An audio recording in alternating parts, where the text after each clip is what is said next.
as I mentioned, that the Western world is drowned in materialism. It's a materialistic world.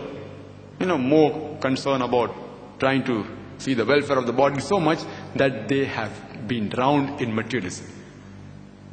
And Quran has a solution. Quran says in Surah Tawbah, chapter number 9, verse number 34 and 35, it says that spend of your wealth in the way of Allah subhanahu wa ta'ala, and give a warning to those people who bury gold and silver and spend it not in the way of Allah. Those who hoard their gold and silver and spend it not in the way of Allah, announce to them a grievous penalty, that fire will be produced from the wealth which they have hoarded. It will be heated in the hellfire, and on the day of judgment they will be branded with it on the forehead, on the flanks, and on the back. And the Quran says that this life is a test for the hereafter. In Surah Mulk, chapter 67, verse number 2, that Allah subhanahu wa ta'ala has created death and life to test which of you is good in deeds. And the Quran says in Surah Al-Imran, chapter 3, verse number 185, that kullu nafsin zaikatul maut, every soul shall have a taste of death.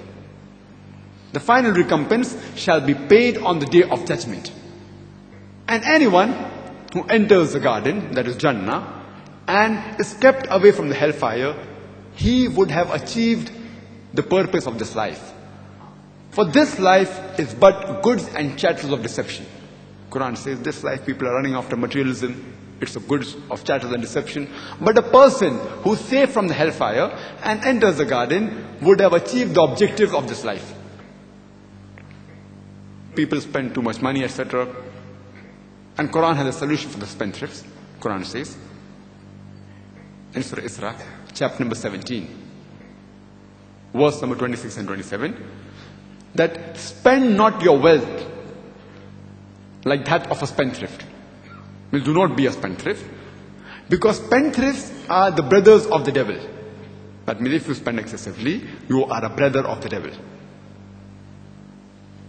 And today, throughout the world, including the Western world, you have a system that in order to hoard more wealth and to gain more wealth, you use your wealth to eat other people's wealth. In English, it's called as bribing. The Quran says in Surah Baqarah, chapter number 2, verse number 188, that squander not your wealth on vanities, and do not use your wealth in order to use it as baits to judges, so that you may eat other people's wealth. That means, do not use your wealth as a bribe, as bait to judges, so that you may eat other people's wealth. Bribing is prohibited in Islam.